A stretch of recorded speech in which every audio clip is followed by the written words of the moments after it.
President Obama doesn't seem to want to think about that theory, backing the wrong horse all the time.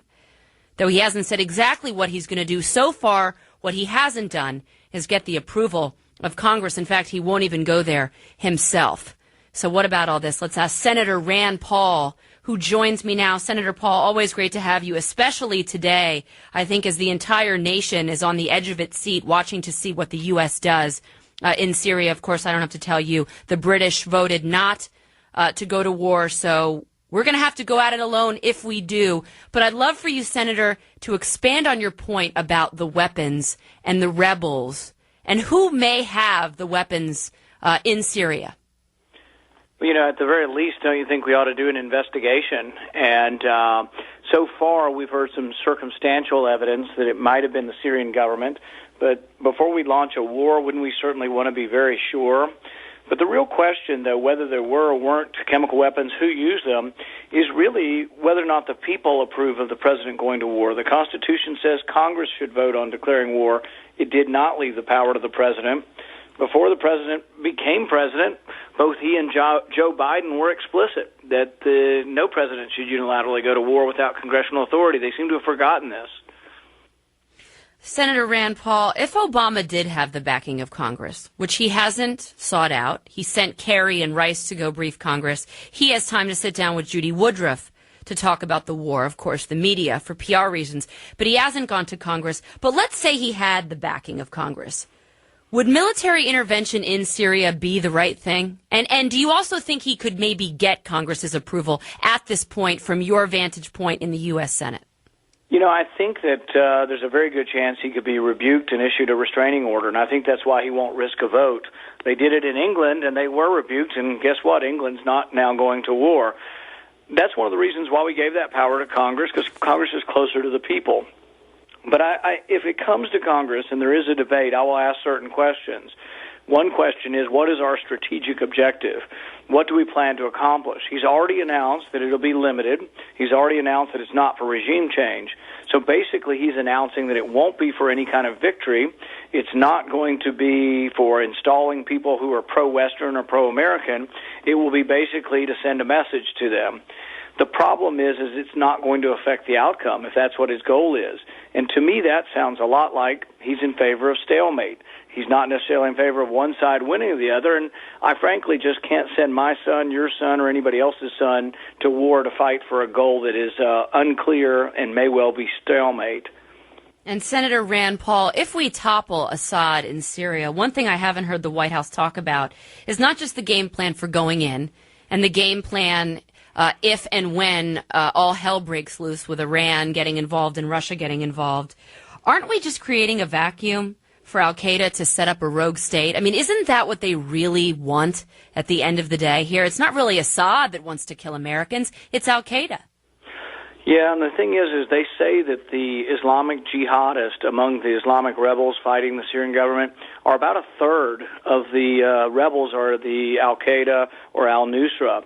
And so they're said to be the fiercest fighters, and almost nobody believes that if the Islamic rebels win, that there won't be an ensuing civil war with al-Qaeda fighting to run the country. I don't see anybody coming into play that's going to be a good friend of America. Assad has not been a good friend of America or Israel. I don't see anybody on the Islamic side, the Islamic rebel side, that's going to be some great friend to America or Israel. I just don't see an outcome here that is good for America to get involved. And Senator Paul, you've been studying our homeland security as well, and there's many reports that if we do take action in Syria, it could trigger attacks here on our homeland. And I think that's what the listeners are really concerned about. Besides having war fatigue, besides questioning why we're getting into another war in a country we have really no interest in, fourth world, doesn't want to kill us, hasn't made any direct threats, there are terror cells in the United States of America. Hezbollah is in the United States of America. Do you think, Senator Paul, that this poses a risk to our domestic national security as well if we strike? I think it's sort of unlimited, all the potential things that could happen. One is domestic terrorism. Another is that it draws Russia into the war or draws Iran into the war in a more significant fashion than they already are. It could involve that Iran makes an attack or that Syria makes an attack on Israel. which in all likelihood will engender a significant response from Israel. So there's a chance that the president, by trying to save face and look strong, ends up dragging us into a major war in the Middle East or a regional war. So these things need to be thought through before he goes and saves face by launching some cruise missiles. And do you think that's what he's trying to do? Just save face? It's all about his ego? Because that's my theory on it. You know, he set this red line on chemical weapons, and now I think he feels as if he's being seen as weak around the world, and he is, because he set a red line and he hasn't been sticking to it. But his mistake really is not really in the response. His mistake was in setting a red line that really was probably not something he should have been talking about. Yeah, words definitely have consequences. I think the president who loves to flap his gums is quickly realizing. Senator Rand Paul, I asked Pat Buchanan this question just moments ago when he was on the program this hour. Why do you think senators like John McCain and Lindsey Graham, why do they push for war? Why do they want this so badly? You know, I don't question their motives. I think for some reason they think it's best for America, but what we as voters and as Americans need to ask the people who do seem to be so much in favor of war, why are they sometimes for one side and then immediately for the other side in the same war?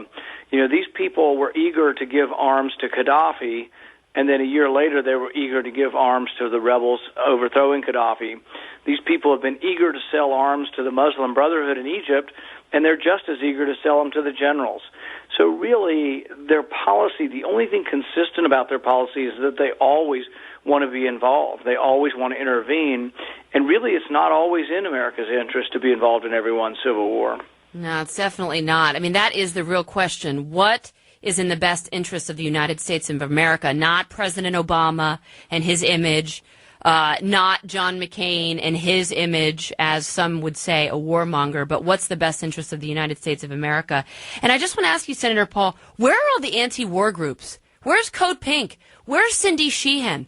I mean, listening to Nancy Pelosi talk about the urgency to rush for war is a bit disorienting, don't you think? Why aren't they speaking up? Is it just because President Obama is in office? I mean, I at least thought Code Pink was somewhat consistent on their position.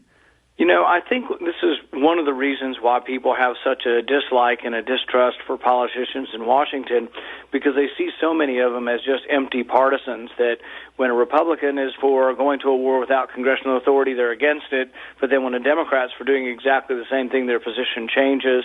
They see President Obama, who was a U.S. Senator who said no president should unilaterally go to war without congressional authority. Now they see him saying, oh, I've got the authority to do whatever I want. I think this changing positions, inconsistent positions, and sort of empty partisanship is precisely why Congress has such a low approval rating. And was it humiliating last night when the British told us to pound sand? I mean, the British have not done that since the 1700s. The British House of Commons, I'm sure you saw the footage, it was a zoo in there last night. And maybe, Senator Paul, we should have thought about not sending Churchill's bus back. Maybe we should have thought about not having President Obama give an iPod with all of his speeches. It seems like our relationships with our allies have been completely diminished. And he's just embarrassed. Every single day there's a new story of American embarrassment around the world. Well, you know, I don't see the English people as rebuking America. I still see them as America's, and for a long time have been, and I think will for a long time in the future, be one of our best friends in the world. But I think what I see more is the people versus the executive. Executives seem to be prone to war. This is what Madison said in the Federalist Papers, and that's why we gave that power to Congress, is that the executive branch, presidents, prime ministers, tend to be in a position where they want to be involved in war, and Congress tends to be more deliberative, and the people tend to be more hesitant because the people fight the wars. And I think it's interesting that when you actually talk to soldiers and you ask them, are you ready for your next deployment in Syria, you'll get a resounding no. So even the people who volunteer to defend our country are not excited about a new foray into a new country in the Middle East. Now, why would they? There's no cogent plan. There's no backup plan. And then they come home and Obama cuts their benefits as part of sequestration. Sounds like a great deal. I'm being completely facetious. What you have to understand is that soldiers want to fight, and they do fight for America, for American ideals, for our freedom. But if we were in Syria fighting with the Islamic rebels, we're going to be fighting for a group that wants to impose Sharia law, a group that wants to have laws that says to Christians, we will put you to death if we suspect that you've said anything about the Prophet. There's a woman in Pakistan right now by the name of Asia Bibi on death row because her coworker said that she blasphemed, and she says, all I did was drink from the same glass as some of my Muslim coworkers. So is that the kind of law and the kind of civilization we want to have our kids go fight and die for? Well, that's what President Obama calls a shared history of tolerance between their religion and the United States of America. I know one thing. A President Paul would not send back a bust of Winston Churchill, and a President Paul would not egotistically give the Queen an iPod full of his own speeches. Am I right there? What would President Paul gift the British with? I'm just trying to think here. Some from Kentucky, probably. Maybe some bourbon. I think the one thing that is amazing about our shared history, and particularly when you read Churchill, it's the history of the English-speaking people. He unified us through the language as really a one consistent tradition. And one of the things I think is great about our country is that we glorify not only our founding documents, but the Magna Carta. We have a copy of the Magna Carta in the National Archives. Mm-hmm. So I don't think I can begin to say how much we have in common in shared history and common law. And so, no, I wouldn't do anything to insult our friends. No, and you definitely, Senator, would not have an imaginary friend named T-Bone, like Senate hopeful Cory Booker, which I think is the weirdest story of the week. Let's hope he doesn't end up in the Senate with you, sir. And if he does, I would move your office maybe to another building if you can, because he sounds like a real wackadoo. I mean, imaginary friends. You, Rand Paul, don't need imaginary friends. You've got plenty because you make sense. That's why we have you on this show. Have a great Labor Day weekend, Senator. Thanks for joining me. Thank you.